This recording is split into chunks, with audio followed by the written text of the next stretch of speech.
Hello friends. आज हम लोग बात करेंगे एक काफ़ी इंपॉर्टेंट टॉपिक की of your CA intermediate examination, जो कभी 10 मार्क, कभी 15 मार्क, कभी 20-20 मार्क तक पूछा गया है। I am talking about financial statement of companies. Guys, ये चैप्टर में वैसे तो कई सारे पार्ट्स है जिसपे स्पेसिफिकली क्वेश्चन आता है। For example managerial remuneration, for example effective capital.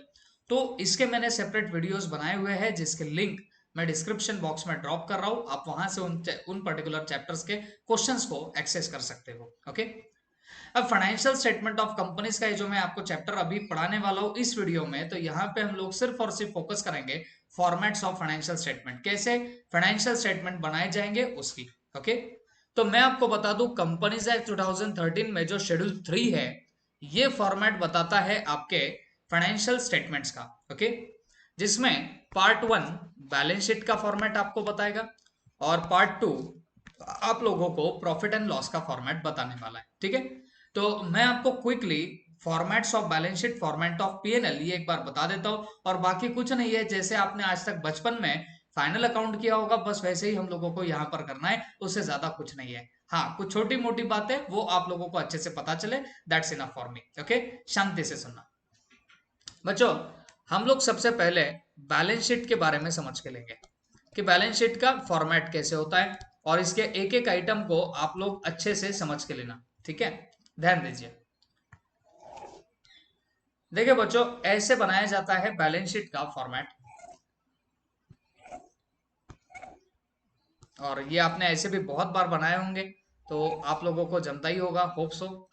यहाँ पे आता है आपका सीरियल नंबर, यहाँ पे आएगा आपका पर्टिकुलर्स, यहाँ पे आता है आपका नोट, यहाँ पे करंट ईयर के फिगर, और यहाँ पे प्रीवियस ईयर के फिगर। ये बहुत कम टाइम आपको लगेगा, तो आप ऐसे ही समझ के चलो, सिर्फ अमाउंट अमाउंट बस ये कॉलम आप लोग यहाँ पे बनाते हो। ठीक है। अब ध्यान रखिएगा, इसमें जो पहला पार्ट होता है वो पहला पार्ट इक्विटीज एंड लाइबिलिटीज का होता है। ठीक है।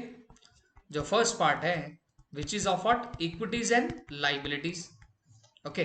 तो ये आपका सबसे पहला पार्ट रहेगा। और इक्विटीज एंड लाइबिलिटीज में याद रखिएगा, जो लाइबिलिटी आपकी परमानेंट टाइप की होगी उसको पहले आप लोगों को राइट डाउन करना पड़ेगा इन द फॉर्मेट, और जो लेस परमानेंट है उसे नीचे प्लेस किया जाता है। ठीक है। तो अगर मैं इक्विटीज एंड लाइबिलिटीज की बात कर रहा हूं, तो सबसे परमानेंट लाइबिलिटी कोई होगी तो वो होती है share holders fund. Okay. Share holders fund ये सबसे ज्यादा परमानेंट आपकी लाइबिलिटी होती है। ठीक है। मेरी बात समझ के लेना, ये जो आपका शेयर होल्डर्स फंड होता है गाइस, इसके अंदर आप लोगों को एक बनाना पड़ता है नोट्स टू अकाउंट। अच्छा, नोट्स टू अकाउंट क्यों बनाने पड़ते हैं? बिकॉज शेयर होल्डर्स फंड के अंदर सबसे पहले आता है आपका शेयर कैपिटल, और इस शेयर कैपिटल के लिए आपको बनाना पड़ता है एक नोट्स टू अकाउंट। और इसी शेयर होल्डर्स फंड में आप लोगों का रिजर्व्स एंड सरप्लस भी आ जाता है। ओके। रिजर्व्स एंड सरप्लस भी इसके अंदर आ जाता है, इसको नोट्स टू अकाउंट का सेकंड नंबर दिया जाता है। ठीक है। अब इसके अंदर और एक एक चीज आती है जो बहुत कम टाइम आपको देखने मिलेगी, बट स्टिल फॉर्मेट देख रहे हैं तो हमें सबको समझ के लेना है। ओके। और एक एक इसके अंदर चीज आएगी, and which is money received against share warrant. Against what? Share warrant. तो मैं इतना एश्योरेंस दे दूं आप लोगों को, ये सब कहीं दिखेगा ही नहीं, बट स्टिल याद रख लेना, money received against share warrant आप लोगों के सी नंबर के हेडिंग में आ जाएगा। ओके। तो ये हुआ आपका ये पहला पर्टिकुलर पॉइंट। अब मैं आपको बता दूं, ये जो शेयर कैपिटल है गाइस, तो इसके लिए you will have to accompany it notes to account. पूरे फाइनेंशियल स्टेटमेंट को अकंपनी करने पड़ते हैं आपके नोट्स टू अकाउंट, और उसमें पहला नोट्स टू अकाउंट हम लोग कौन सा बनाएंगे? Which is share capital. Okay. अब सवाल है सर, शेयर कैपिटल का नोट्स टू अकाउंट कैसे बनाएंगे? तो मेरी कुछ बातें इसके बारे में ध्यान में रखना। आपने सबसे पहले दिया हो या ना दिया हो, but first of all write your authorise share capital. Authorise share capital आपको सबसे पहले यहाँ पे लिखनी पड़ेगी। ओके। तो अगर आपको नंबर्स दिए हैं शेयर्स के, तो आप नंबर लिख देना ऑफ रुपीज लेट से 10 ईच, जो उसकी फेस वैल्यू होती है। ओके। और वो अमाउंट आप लोग बाहर निकाल दोगे। कभी कभी हो सकता है आपके से प्रेफरेंस शेयर्स है तो परसेंटेज ऑफ प्रेफरेंस शेयर्स 9%, और यहाँ पे नंबर लिख देना उनका, जितने भी प्रेफरेंस शेयर होंगे उसका, ऑफ रुपीज लिख सकते हो यहाँ पे 100 ईच, या जो भी फेस वैल्यू होगी वो सब। तो ऐसे आपको सबसे पहले ऑथोराइज शेयर कैपिटल लिखना पड़ता है in your notes to account. Okay, फिर इसके बाद यहाँ पे आप लोग क्या लिखते हो, issued, subscribed and paid up. Okay, तो ये इशूड, सब्सक्राइब, पेड अप आप डायरेक्टली यहाँ पे लिख देना, बिकॉज ज्यादातर टाइम हम जितना इशू करते हैं उतना ही सब्सक्राइब भी हमारा होता है। तो आप ये पार्ट यहाँ पे लिख सकते हो। फिर आपके जितने नंबर ऑफ शेयर्स होंगे वो आप यहाँ पे डाल देना, और उसकी फेस वैल्यू यहाँ पे लिख देना, तो आपको अल्टीमेटली यहाँ पे अमाउंट आती हुई नजर आएगी। ठीक है, तो इस बात का मेरे ख्याल रखना। बट देखो बच्चों, एक बात का याद रखना कि बहुत बार आप शेयर इशू करते हो for consideration other than cash. Consideration other than cash के लिए आप लोग क्या कर देते हो बताओ, शेयर्स वगैरह इशू बहुत बार कर देते हो। तो अगर आपने कोई नंबर ऑफ शेयर्स इशू किए हैं for consideration other than cash, तो आपको इस इशूड शेयर कैपिटल में जो नंबर ऑफ शेयर्स आपने लिखे हैं उसके नीचे ब्रैकेट डाल के लिखना पड़ेगा कि out of the above dash dash number of equity shares are issued for consideration other than cash. ये आपको यहाँ पे नोट डालनी पड़ती है। इसके अलावा आप लोगों को और एक एक काम करना पड़ेगा। अगर आपको दिया गया है कि कुछ shares as a bonus share issue किए गए होंगे, तो वो भी इस इशूड शेयर कैपिटल में आ रहे होंगे, तो आपने उसके लिए भी नोट मार देना कि भाई out of the above dash dash number of equity shares were issued as bonus shares.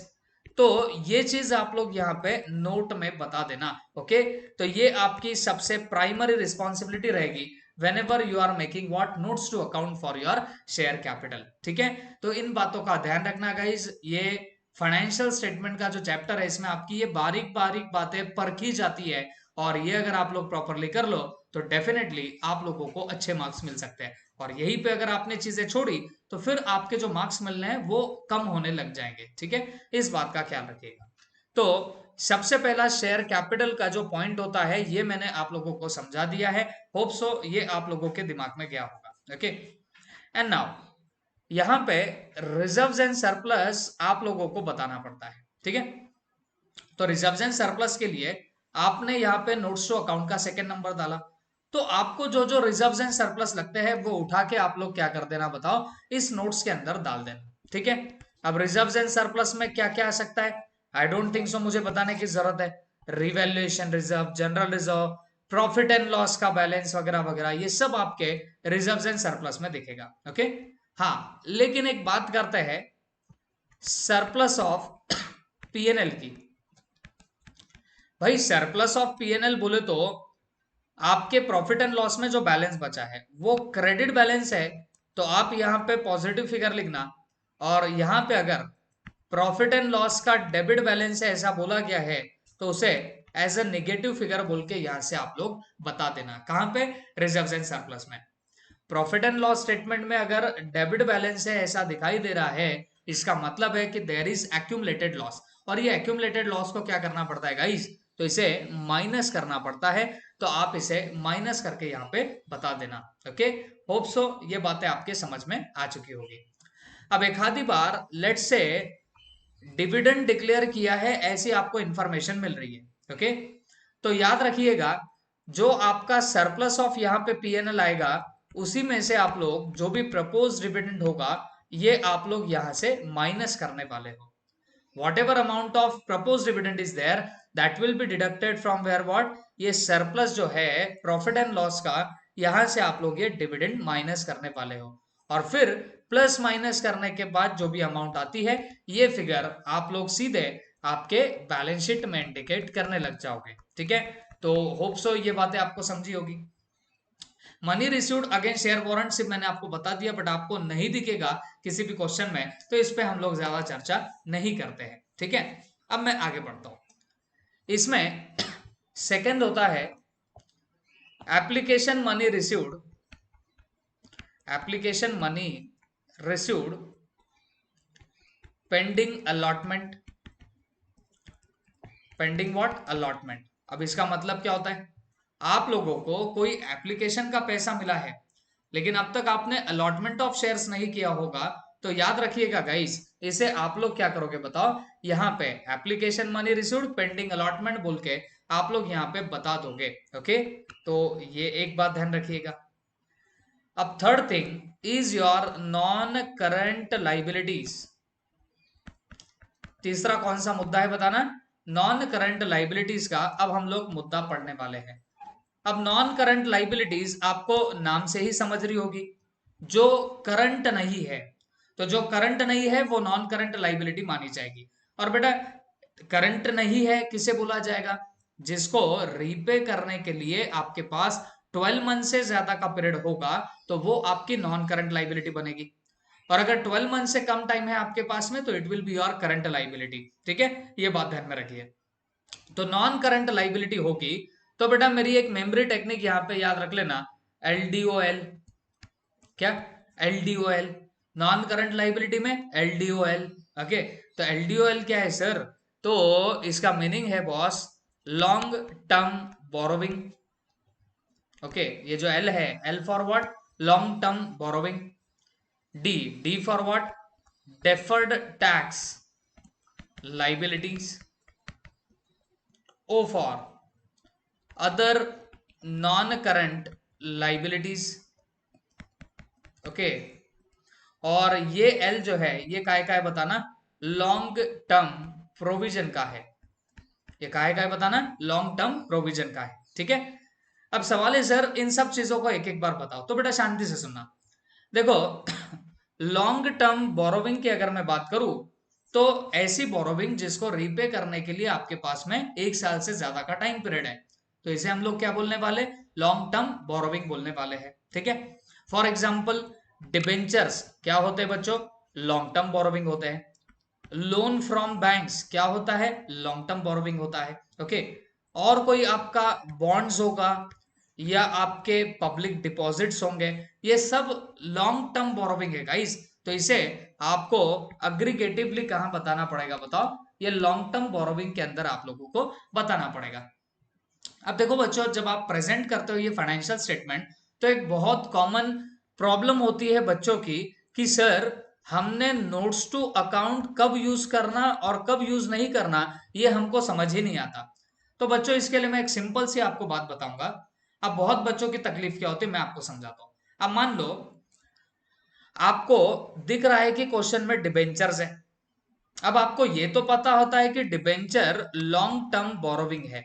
ठीक है, तो आप लोग सोचते हो कि सर लॉन्ग टर्म बोरोविंग में एक ही तो आइटम है दैट इज डिबेंचर, तो सर हम एक काम करते हैं, ये लॉन्ग टर्म बोरोविंग लिख के इसके नीचे ही यहाँ पे डिबेंचर लिख देते, तो ऐसा चलेगा क्या। तो मैं आपको बोलता हूँ बेटा बैलेंस शीट का फॉर्मेट स्वच्छ रखो, उधर ही घान मत कर देना। ओके, तो गाइस ये डिबेंचर जो आप यहाँ पे लिखने की बात कर रहे हो तो मैं उसको साफ साफ डिनाई करता हूँ, वहां पे आपको लिखना नहीं पड़ेगा बिकॉज फॉर्मेट ऐसा है ही नहीं।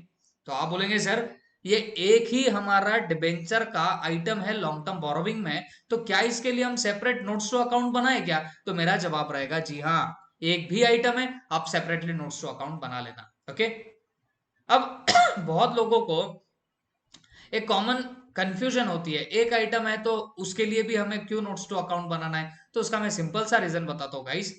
देखो कंपनीज एक्ट के शेड्यूल 3 ने आपको डायरेक्टली फॉर्मेट दे दिए, वो फॉर्मेट तो ऐसा ही है।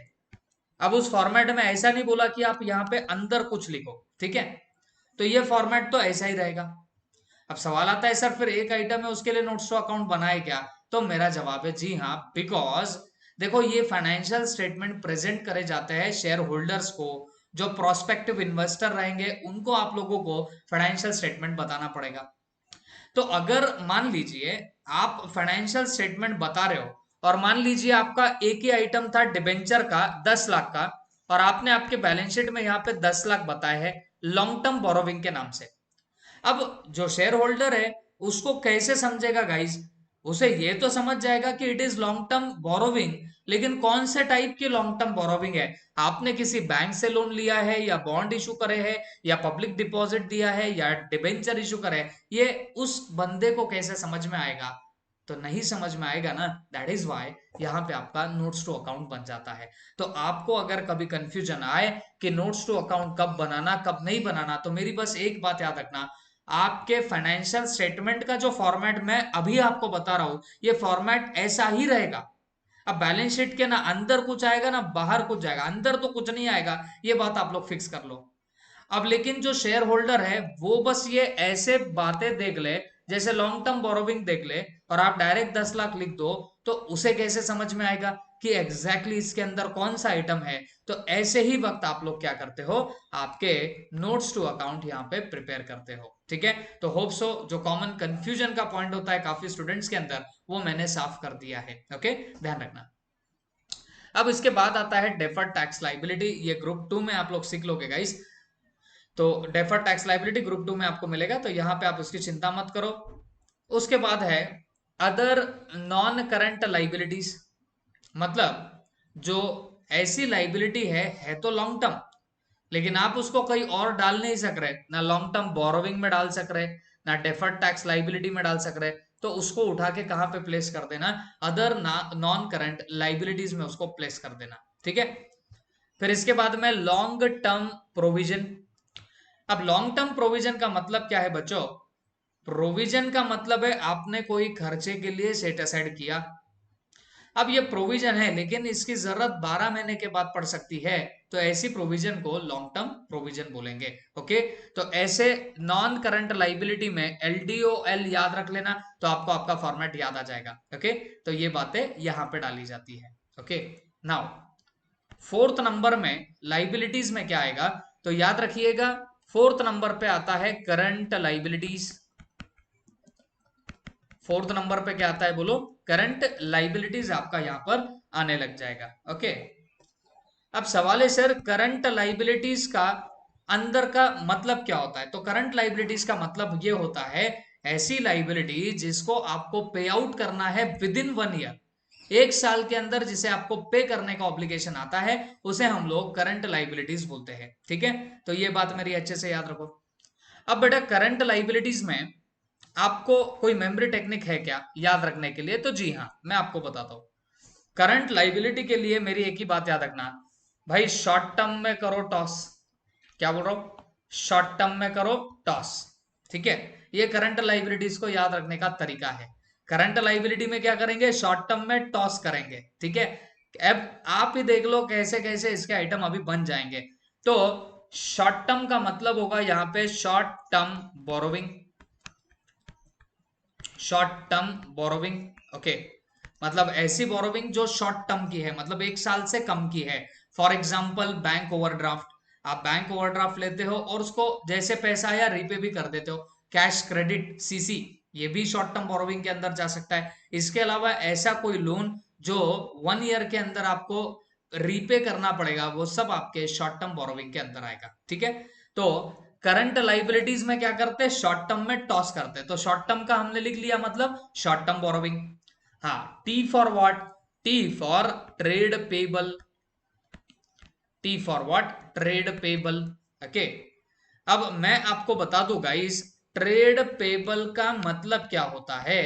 तो ट्रेड पेबल बोले तो दो चीजें आती है इसके अंदर, एक आते हैं क्रेडिटर, एक आता है आपका बिल्स पेबल। इन दोनों का टोटल मिला के जो फिगर आता है उसे ट्रेड पेबल बोला जाता है, ठीक है।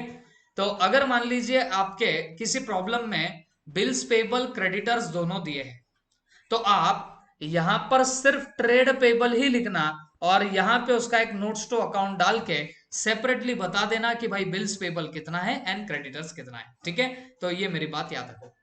हाँ, क्या बोला मैंने करंट लाइबिलिटी में शॉर्ट टर्म में टॉस, तो हमने क्या कर दिया बताओ, ट्रेड पेबल तो यहां पे डाल दिया। अब O, O for what, other current liabilities. O में क्या आएगा बताओ, अदर करंट लाइबिलिटीज, ठीक है। तो जो शॉर्ट टर्म बोरोविंग में नहीं गया है, जो ट्रेड पेबल में नहीं गया, उसको उठा के कहां पे डाल देना है, अदर करंट लाइबिलिटीज में डाल देना। और उसके अलावा लास्ट में जो एस दिख रहा है, ये एस फॉर क्या है, short term provision, short term provision. Okay, current liabilities में क्या आ गया बाद में, पहले तो शॉर्ट टर्म बोरोविंग था, फिर ट्रेड पेबल आया, फिर अदर करंट लाइबिलिटी आया, और फिर क्या आ रहा है बताओ, शॉर्ट टर्म प्रोविजन। ओके, मतलब जो शॉर्ट पीरियड की प्रोविजन होगी वो आपकी शॉर्ट टर्म प्रोविजन में जाएगी। फॉर एग्जाम्पल मैं इसके दे सकता हूं, provision for tax short term provision में जाएगा। लेट्स से आपका कोई एक्सपेंस पेबल होगा, है ना, कोई खर्चा पेबल होगा, सॉरी, कोई खर्चा पेबल होगा तो उसे अदर करंट लाइबिलिटी में आप लोग डाल सकते हो। लेकिन शॉर्ट टर्म प्रोविजन में और क्या जाएगा, लेट्स से आप लोगों का RDD, that is provision for bad and doubtful debt, ये भी आप कहां पे डाल सकते हो, शॉर्ट टर्म प्रोविजन के अंदर डाल सकते हो। तो ये हुआ आपके लाइबिलिटी साइड का पूरा पूरा काला चिट्ठा आपके सामने, और ये करने के बाद there will be the total. ठीक है, अब यहाँ पे लाइबिलिटी साइड कंप्लीट होती है। Now we are switching ahead with what, our asset side. ठीक है, अब असेट साइड में आप कैसे करोगे, तो यहाँ पे पहले तो मैं हेडिंग डाल देता हूं असेट्स। हाँ, लेकिन असेट्स में जाने से पहले आप लोगों को एक स्पेशल आइटम का डिस्कशन करा देता हूं, ध्यान से सुनना। स्पेशल आइटम, इसकी हम लोग चर्चा करेंगे। अब ये कौन सा स्पेशल आइटम है, सुनो। मान लीजिए हमारा कोई बैंक लोन है। ओके, हमारा कोई बैंक लोन है, और ये जो बैंक लोन है ये मान लीजिए 20 लाख रुपीस का है। बैंक लोन 20 लाख रुपीस का है, और इसको आपको 10 साल के बाद रीपे करना है। इसका टेन्योर कितना है बताओ, इसका टेन्योर है 10 ईयर्स का। ठीक है, अब बच्चों बैंक लोन 20 लाख का, टेन्योर है 10 ईयर्स का, तो आप तो बोलोगे सर इसको हम लॉन्ग टर्म बोरोविंग बोलेंगे। ये क्या रहेगी आपकी long term borrowing. Hope so ये तो समझा ही होगा सबको। तो आप क्या करोगे, ये 20 लाख लॉन्ग टर्म बोरोविंग है, इसके लिए नॉन करंट लाइबिलिटी में लॉन्ग टर्म बोरोविंग में आप यहाँ पे 20 लाख डाल सकते हो, और नोट्स टू अकाउंट में बता दोगे कि भाई बैंक लोन है 20 लाख का। ठीक है, लेकिन मैं आपको इसकी एक स्पेशल बात बताता हूं। अब स्पेशल बात क्या है, देखो, even though you have taken a loan of 20 lakhs whose tenure is 10 years, लेकिन आपको एक चीज पता होगी कि जैसे आप लोग बैंक लोन ले लेते हो तो फिर आपकी ईएमआई आना चालू हो जाती है, इक्वेटेड मंथली इंस्टॉलमेंट्स ये चालू हो जाती है। सही है कि नहीं, और ये जो आपकी ईएमआई होती है गाइस, ये हर मंथ में आपको पे करनी पड़ती है, हर मंथ में आपको पे करनी पड़ती है।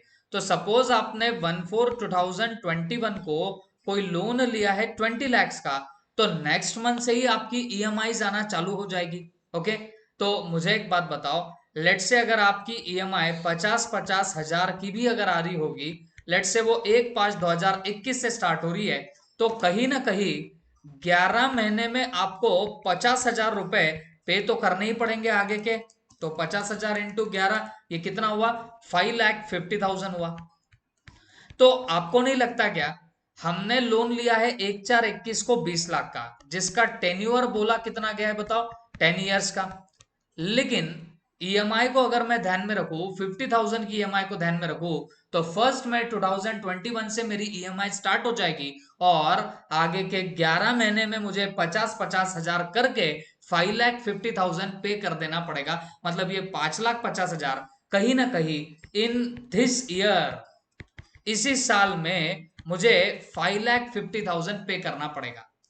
लोन था 20 साल का, टेन्योर बोला था 10 साल का, लेकिन मुझे ईएमआई पे करनी पड़ती है, तो आगे के 11 महीने में ही मुझे कहीं ना कहीं 5,50,000 के करीब करीब अमाउंट पे कर देनी पड़ेगी। ओके, तो अब सवाल ये उठता है, ये 5,50,000 तो आप इसी साल में पे कर रहे हो, मतलब करंट ईयर में ही पे कर रहे हो, तो ये लाइबिलिटी तो करंट लाइबिलिटी हो गई। समझे कि नहीं समझे, ऐसे तो बैंक लोन 10 साल के बाद रीपे करना पड़ता है, तो आप उसे लॉन्ग टर्म बोरोविंग बोल रहे हो। लेकिन सबसे important thing here to note is that कि आपकी ईएमआई स्टार्ट हो जाएगी, तो आपको करंट ईयर में भी कुछ रीपेमेंट ऑफ लोन करना पड़ेगा। ओके, तो याद रखना बच्चों, जो करंट ईयर में आपको लोन पे करना पड़ेगा, रीपे करना पड़ेगा, तो इसे बोला जाता है current maturities, current maturities of long term डेप्ट। ओके, इसे क्या नाम दिया जाएगा बताओ? Current maturities of long term डेब्ट। इसका मतलब क्या होता है बच्चों? इसका मीनिंग ये होता है कि लोन तो लॉन्ग टर्म था, ओके, ये आप अगर देख रहे होंगे लोन तो कैसा था? लॉन्ग टर्म का था, लेकिन उसकी मैच्योरिटी कैसे आ रही है बताओ? करंट पीरियड में उसकी मैच्योरिटी आ जा रही है, तो ये आपको करंट लाइबिलिटी बोल के ट्रीट करना पड़ेगा। ये बहुत इंपॉर्टेंट है, एग्जाम में जो फाइनल अकाउंट्स के क्वेश्चन आते हैं उसमें आपको ऐसा दिख सकता है, ठीक है? तो आप ध्यान में रखना, ये 20 लाख का लोन है, लेकिन इसमें से 5,50,000 आप लोगों को करंट ईयर में ही पे करने पड़ेंगे। तो आप क्या करोगे? 20 लाख माइनस 5,50,000, तो समथिंग अराउंड यहाँ पे आएगा 14,50,000। ये आप लोग लॉन्ग टर्म बोरोविंग में प्लेस करने वाले हो, और जो बचा हुआ 5,50,000 है उसको हम लोग क्या बोलते हैं? Current maturities of long term debt, इसे डाला जाएगा अदर करंट लाइबिलिटीज के अंदर। होप सो ये बात समझ में आई होगी। This is very special point, exam में आपसे टेस्ट कराया जाता है, आपसे चेक किया जाता है, पूछा जाता है, ठीक है? तो ये बात मेरी अच्छे से याद रखना। अब मैं बढ़ता हूं आगे एसेट्स की ओर। एसेट्स जब आप लोग लिख दोगे तो यहां पर सबसे पहले आप लोगों को लिखना पड़ेगा non current assets. Non current assets, ठीक है, ये सबसे पहले यहां पे आ जाएंगे। देखो दो ही टाइप की एसेट हो सकती है, एक तो करंट और दूसरी होती है नॉन करंट। तो हमने पहले यहाँ पे कौन सी एसेट लिख दी बताना? Non current asset, okay. तो ये जो नॉन करंट एसेट आपने लिख दिया है, तो इसके अंदर सबसे पहले नंबर लगता है किसका? प्रॉपर्टी प्लांट एंड इक्विपमेंट, जिसे प्यार से पीपीई बोला जाता है, ठीक है? अब इस पीपीई में भी काफी सारे पार्ट होते हैं। टेंजिबल असेट्स, दूसरा इनटेंजिबल असेट, ओके। कभी कभी कैपिटल वर्क इन प्रोग्रेस भी हो सकती है, मतलब कोई कैपिटल असेट है वो अभी अंडर कंस्ट्रक्शन भी हो सकती है, ओके। और intangible asset, intangible asset under development, okay, under development. तो ऐसे 4 पॉइंट हो सकते हैं आपके प्रॉपर्टी प्लांट एंड इक्विपमेंट के। टेंजिबल असेट होप सो आपको पता है, इनटेंजिबल भी आपको पता है। कैपिटल वर्क इन प्रोग्रेस बोले तो कोई असेट अभी अंडर कंस्ट्रक्शन है। इनटेंजिबल असेट अंडर डेवलपमेंट, जैसे कोई सॉफ्टवेयर है अभी बन रहा है, ओके, तो वो इनटेंजिबल असेट अंडर डेवलपमेंट के अंदर आ जाएगा, ठीक है? तो ये पीपीई के पार्ट है जो आप लोगों को यहाँ पे बताने पड़ेंगे। लेकिन one thing here is to note, ये जो टेंजिबल असेट है, ये जो इंटेंजिबल असेट है, ये कैसे आप लोग बताने वाले हो? तो शांति से सुनना। जो ग्रॉस वैल्यू है, ग्रॉस वैल्यू है असेट की, वो माइनस एक्यूमुलेटेड डेप्रिसिएशन, मतलब अब तक का जो भी डेप्रिसिएशन होगा वो माइनस करके। लेकिन याद रखना ये डेप्रिसिएशन कंपनीज एक्ट के हिसाब से जो आया, वो डेप्रिसिएशन आपको ग्रॉस वैल्यू से डिडक्ट करना पड़ेगा, और रिमेनिंग अमाउंट आप लोगों को वहां पे बतानी पड़ेगी एज टेंजिबल असेट, ठीक है? याद रखो, कंपनीज एक्ट का डेप्रिसिएशन माइनस करके जो आया वो आपको टेंजिबल असेट में वैल्यू बतानी पड़ेगी। अब सवाल है इंटेंजिबल असेट का कैसे? तो उसका भी वैसे ही बॉस, ग्रॉस वैल्यू लो और इसमें से अमोर्टाइजेशन, इसमें से अमोर्टाइजेशन जो होगा ये आप लोग करने वाले हो क्या? Deduct, okay. तो जाके आप लोगों को इंटेंजिबल असेट की वैल्यू मिल जाएगी, ठीक है? तो ये मेरी बातें अच्छे से याद रखिएगा। तो ये हुआ पहला पार्ट पीपीई का, that is property plant and equipment. इसके बाद इसमें सेकेंड पार्ट आता है बी वाला, which is non current assets, sorry non current investments. अब सवाल है सर नॉन करंट इन्वेस्टमेंट का मतलब क्या है? तो बेटा ऐसी इन्वेस्टमेंट जो करंट नहीं है, मतलब जिसको आपने होल्ड किया है 12 महीने से ज्यादा पीरियड के लिए, ओके। ऐसी इन्वेस्टमेंट जिसको आपने होल्ड किया है 12 महीने से ज्यादा पीरियड के लिए, उसको आप लोग नॉन करंट इन्वेस्टमेंट बोलोगे, और वो बी पॉइंट में दिखेगी, ठीक है? सी पॉइंट, अब सी पॉइंट कौन सा है? शांति से सुनना। Long term loans and advances, long term loans and advances. अब देखो मैंने अगर किसी को लोन दिया, व्हाट आई एम टेलिंग, मैंने अगर किसी को लोन दिया तो वो लोन मुझे वापस मिलेगा, तो ये मेरी असेट होती है, ठीक है। और अगर मैं किसी को लॉन्ग टर्म में लोन दे दूं, मतलब 12 मंथ के ज्यादा पीरियड के लिए किसी को लोन देता हूं, तो मैं उसे long term loans and advances में क्लासिफाई करने वाला हूं, ठीक है। तो देख लीजिए नॉन करंट असेट्स में क्या क्या रहा है, property plant and equipment, non current investment, long term loans and advances, मतलब जिसको 12 महीने से ज्यादा पीरियड के लिए मैं पैसे दे दूं, वो मेरा long term loans and advances बन जाएगा, ओके। इसके बाद other non current assets, other non current assets यहां पे आपको बताना पड़ेगा, मतलब ऐसी एसेट जो नॉन करंट है, 12 महीने के पीरियड से रिलेटेड नहीं है, लेकिन जो ऊपर के किसी कैटेगरी में फिट नहीं होती, उसको आप लोग उठा के कहां पे पटक देना, अदर नॉन करंट असेट के अंदर डाल देना, ओके। होप सो ये बात सबके दिमाग में गई ही होगी। And now I am moving ahead. अब हमारा जो नेक्स्ट पार्ट है and that is current assets, okay. दूसरा पार्ट कौन सा है हमारा, करंट एसेट्स। अब बच्चों ध्यान में रखिए, करंट एसेट में एक मेमोरी टेक्निक आपको बता देता हूं। करंट एसेट की मेमोरी टेक्निक क्या है, ITCSO। अगर आपको कोई पूछे कि भाई तू अगर साइंस में चला जाए, साइंस में जाके कौन सा कोर्स करेगा, कोई बंदा होगा आपका फ्रेंड जो साइंस में गया होगा, उसको अगर पूछ लो भाई क्या करेगा, तो वो बोलेगा मैं IT करूंगा।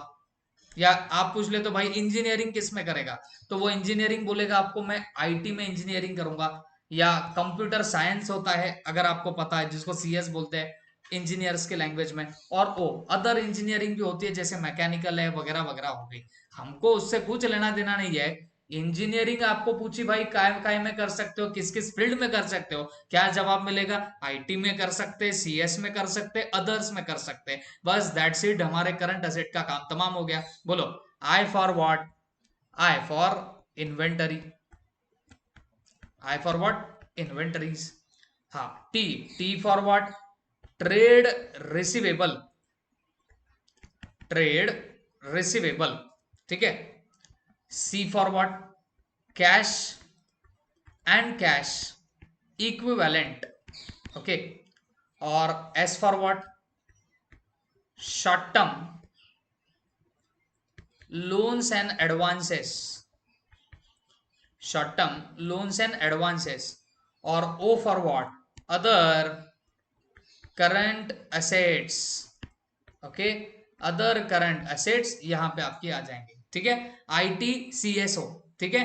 तो ये बातें याद रखना। इन्वेंट्रीज मतलब आपका स्टॉक होता है, ट्रेड रिसीवेबल का मतलब होता है आपका बिल रिसीवेबल प्लस डेटर्स, इनकी टोटल होती है आपकी ट्रेड रिसीवेबल की। कैश एंड कैश इक्विवेलेंट की अगर मैं बात करूं तो बच्चों इसके अंदर आपका कैश आएगा, इसके अंदर आपकी बैंक आएगी, आपके चेक इन हैंड्स आएंगे, ओके, डिमांड डिपॉजिट्स आएंगे, ये सब चीजें आपके कैश एंड कैश इक्विवेलेंट के अंदर आती है। Short term loans and advances में क्या आएगा, जिसको हमने लोन दिया एक शॉर्ट पीरियड के लिए, 12 महीने से कम पीरियड के लिए, तो वो short term loans and advances में आएगा। और लास्ट में अदर करंट असेट, जो कहीं नहीं आता उसको अदर करंट असेट में डाल देना, ओके। और लास्टली करंट इन्वेस्टमेंट भी आपके इस पर्टिकुलर करंट असेट्स का ही हिस्सा होती है। And this is your total format of balance sheet. Hope so आपके दिमाग में गया होगा। गाइस इतना पक्का बोलता हूं, आप अगर ये फॉर्मेट वगैरह अच्छे से कर लो तो आधा काम तो आपका तभी खत्म हो जाएगा, okay. Formatting plays a vital role. और मैंने आपको बता दिया भाई नोट्स टू अकाउंट कब बनाना है, तो ध्यान में रखना फॉर्मेट तो इतना ही बोलता है और इतनी ही चीजें आपकी दिखनी चाहिए बैलेंस शीट के फेस पे, लेकिन अब इसके अंदर कुछ होगा, इन बिटवीन कुछ होगा, तो इसके लिए आप लोगों ने क्या करना, सेपरेट नोट्स टू अकाउंट बना लेना और उसके अंदर डाल देना। चिंता मत करना भाई एक ही आइटम है तो सर डालू कि नहीं डालू, बिंदास डाल दो, बिकॉज ये फॉर्मेट देख के शेयर होल्डर को थोड़ी ना समझेगा बॉस कि उस आइटम के अंदर क्या है, जो अमाउंट आ रही है वो किसकी टोटल है, वो शेयर होल्डर को समझना चाहिए। That is why notes to account बनाएंगे, even though there is one item in that, okay. तो होप सो ये समझ में आया होगा। चलो रुको मत थको मत, आगे बढ़ते रहो। And now we are proceeding ahead for what, profit and loss का फॉर्मेट, ओके।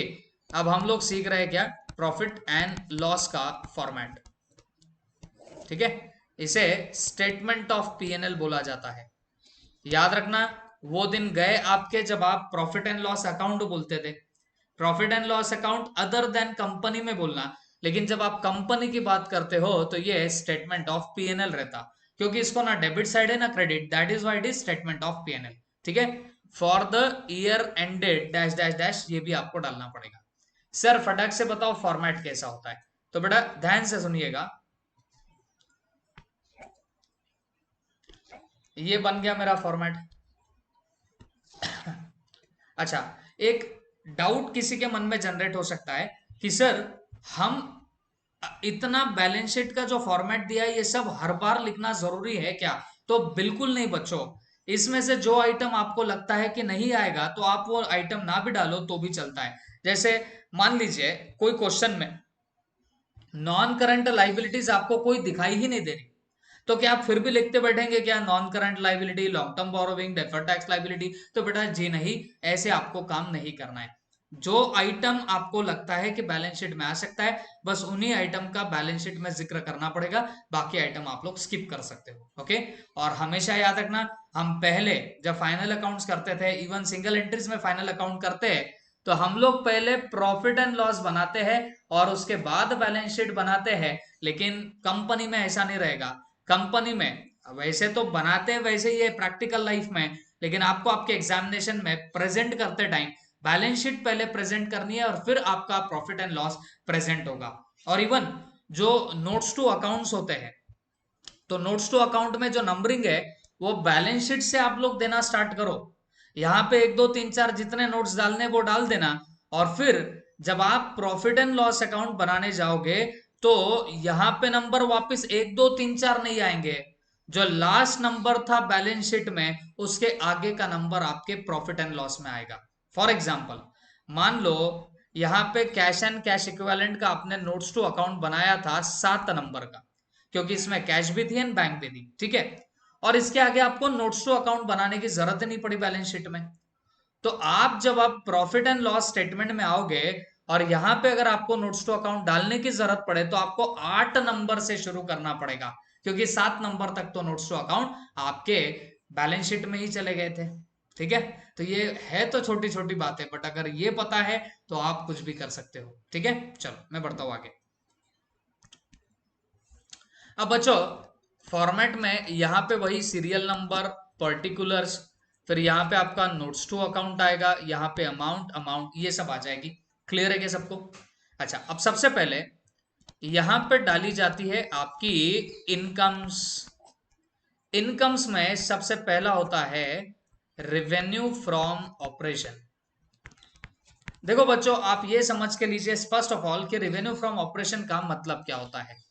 नाम से ही समझ रहा होगा, रेवेन्यू फ्रॉम ऑपरेशन मतलब आपकी जो बिजनेस एक्टिविटी है उससे जो आप लोगों को रेवेन्यू जनरेट हो रहा है वो आप लोग रेवेन्यू फ्रॉम ऑपरेशन में डाल सकते हो। अगर आप बिजनेस करते हो तो जो आपका सेल्स होगा उसे आप रेवेन्यू फ्रॉम ऑपरेशन बोल सकते हो। If you are engaged in any profession, आप प्रोफेशन में हो, तो जो आपको ग्रॉस रिसिप्ट आती है प्रोफेशन से तो उसे आप रेवेन्यू फ्रॉम ऑपरेशन बोल सकते हो, ठीक है। तो ये बात अच्छे से याद रखना। हाँ, एक चीज और बता देता हूं। देखो बहुत बार ऐसा होता है कि सर स्क्रैप सेल्स का क्या करना, स्क्रैप सेल्स हमारा रेवेन्यू फ्रॉम ऑपरेशन ही रहेगा क्या? तो जी हाँ, स्क्रैप आपके बिजनेस से ही निकल रहा है, तो उससे आने वाला जो भी रहेगा आपका रेवेन्यू आप काय में डाल दोगे, आपके रेवेन्यू फ्रॉम ऑपरेशन में ही बताओगे, ठीक है।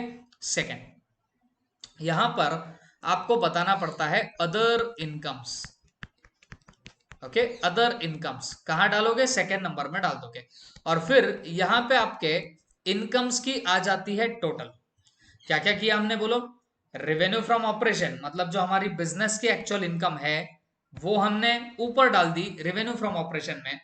और अदर इनकम में क्या, आपके बिजनेस के अलावा आपकी जो भी इनकम होती होगी वो सब आप अदर इनकम्स में डाल सकते हो। जैसे डिविडेंड हो गया, इंटरेस्ट रिसीव्ड हो गया, ये सब कहां जाएगा? अदर इनकम के अंदर जाएगा। Even profit on sale of asset oblique investment, हाँ बोलो कहां पे डालोगे? इसको भी अदर इनकम में डालोगे। लेकिन मेरी एक बात अब याद रखना, बहुत बहुत बहुत ज्यादा इंपॉर्टेंट है, loss on sale of asset oblique investment, loss on sale of asset oblique investment, बेटा ये भी आप अदर इनकम में ही डालना। आप बोलेंगे सर आपने डिविडेंड बोला, हमने सुन लिया, सर आपने इंटरेस्ट रिसीव्ड बोला, हमने सुन लिया, सर आपने profit on sale of asset बोल दिया, इन्वेस्टमेंट के प्रॉफिट हुआ ये बोला, हमने ये भी सुना, लेकिन सर हम ये डाइजेस्ट नहीं कर पा रहे कि loss on sale of asset हो रहा है, loss on sale of investment हो रहा है, तो सर वो अदर इनकम में कैसा आएगा? तो बेटा बस यही बोला है शेड्यूल 3 ने। हाँ, लेकिन इतना तो कॉमन सेंस है ना, वो आपकी इनकम है क्या? जी नहीं, ये लॉस है, तो लॉस है दैट मीन्स ये आपकी निगेटिव इनकम है। तो आप क्या करोगे? अगर कोई loss on sale of asset या इन्वेस्टमेंट होता है उसे भी अदर इनकम में बताएंगे, लेकिन एज कैसे बताओगे? बताओ, आप लोग माइनस में बताओगे। ओके, तो ये बात मेरी अच्छे से आप लोग याद रख लेना, ठीक है।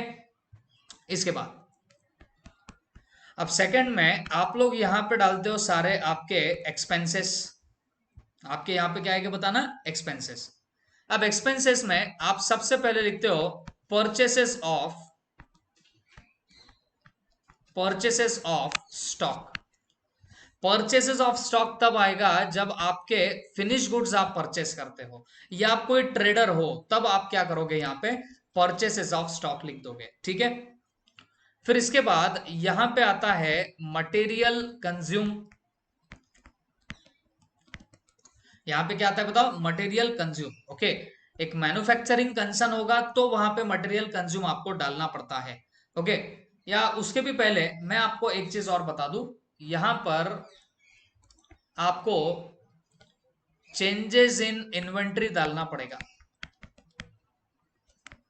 यहां पर आपको चेंजेस इन इन्वेंट्री डालना पड़ेगा, और चेंजेस इन इन्वेंट्री का मतलब क्या है? Opening stock minus closing stock,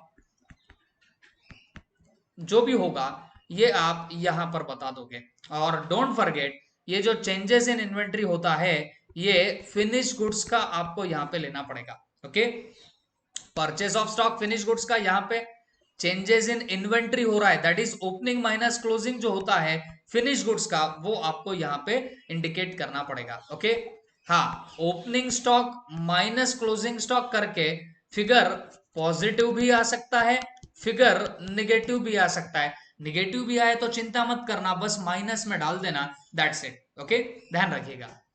फिर इसके बाद आप लोगों को यहां पर और क्या डालना पड़ता है? तो आपके WIP का स्टॉक, ये भी ओपनिंग माइनस क्लोजिंग करके आप लोगों को यहाँ पे डाल देना पड़ेगा, और सेम चीज यहां पर भी होगी, ठीक है। अब बच्चों इतना होने के बाद you will have to write down their material consume. आपको यहां पे क्या डालना पड़ता है? Material consume.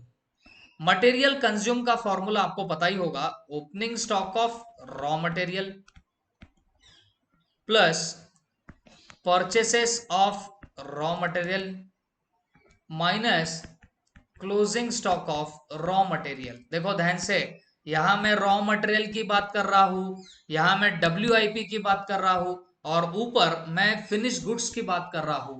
ऐसे आपको यहाँ पे प्रेजेंटेशन करना पड़ता है। ओके, होप सो समझ में आ रहा होगा आप लोगों को। फिर इसके बाद हम यहां पर क्या लिखते हैं? तो हम लिखते हैं एम्प्लॉय बेनिफिट एक्सपेंसेस। मतलब अब आपके एम्प्लॉय से रिलेटेड जो भी एक्सपेंडिचर्स होंगे वो सब आप as an employ benefit expenses बोल के वहां पर बताने लग जाओगे। ओके, तो एम्प्लॉय बेनिफिट एक्सपेंसेस सैलरी हो सकता है, wages, staff welfare, provident fund में कंट्रीब्यूशन करना, ये सब एम्प्लॉय बेनिफिट एक्सपेंसेस है, ये सब आपको यहाँ पर बताने पड़ते हैं। ओके, फिर इसके बाद यहाँ पे आप लोग बताते हो आपकी फाइनेंस कॉस्ट। फाइनेंस कॉस्ट का मतलब है जो फाइनेंस रेज करने की कॉस्ट होगी वो सब, जैसे इंटरेस्ट हो सकता है, जैसे बैंक चार्जेस हो सकते हैं, ये सब फाइनेंस कॉस्ट है। तो इन सबको आप लोग यहाँ पे बता देना। I am sorry, bank charges आपको फाइनेंस कॉस्ट में नहीं डालना है, बट आपका जो इंटरेस्ट है या बिल डिस्काउंटिंग के चार्जेस होते हैं, ये सब चार्जेस आपको फाइनेंस कॉस्ट के अंदर आपको बता देने पड़ेंगे, ठीक है। फिर इसके बाद डेप्रिसिएशन एंड अमोर्टाइजेशन, ये आपको यहां पे बताना पड़ेगा। और लास्टली अदर एक्सपेंसेस, अब मतलब जो एक्सपेंडिचर ना एम्प्लॉय बेनिफिट में जा रहा, ना फाइनेंस कॉस्ट में जा रहा, ना डेप्रिसिएशन में जा रहा, वो सब उठा के कहां पे डाल देना बताओ? वो सब उठा के आपके अदर एक्सपेंसेस को आप लोगों ने पुटअप कर देना चाहिए, ठीक है? तो याद रखना। और यहां पे आएगी टोटल, टोटल किसकी? सारे एक्सपेंसेस की। अब जब आप ए माइनस बी करते हो तो आपको यहां पे मिलेगा प्रॉफिट बिफोर टैक्स, ठीक है? और जब इस प्रॉफिट बिफोर टैक्स से आप प्रोविजन फॉर टैक्स माइनस कर देते हो, प्रोविजन फॉर टैक्स माइनस कर देते हो, तो यहां पर आपको क्या मिलता है बताओ? प्रॉफिट आफ्टर टैक्स, ठीक है? तो hope so profit and loss का फॉर्मेट आपके दिमाग में गया होगा। मैंने कई सारी छोटी छोटी छोटी बातें आप लोगों को through out this particular lecture आपको समझा दी है। और अब आप इसके बाद अगर फाइनल अकाउंट्स बनाने जाओ, लिटरली टेलिंग यू गाइस, आपको बहुत अच्छे से कंपनीज का फाइनल अकाउंट्स आने लग जाएगा। ओके, अब फाइनल अकाउंट की प्रोसीजर तो आपको पता ही है कि बाबा एक ट्रायल बैलेंस दे दिया जाएगा, फिर जो आइटम बैलेंस शीट में जाता है वो बैलेंस शीट में प्लेस करो, जो पीएनएल में जाएगा पीएनएल में प्लेस करो, दैट्स इट। यही काम आपको करना पड़ेगा। ओके, तो this is all about your final account. Hope so सबके दिमाग में अच्छे से गया होगा। Thank you very much.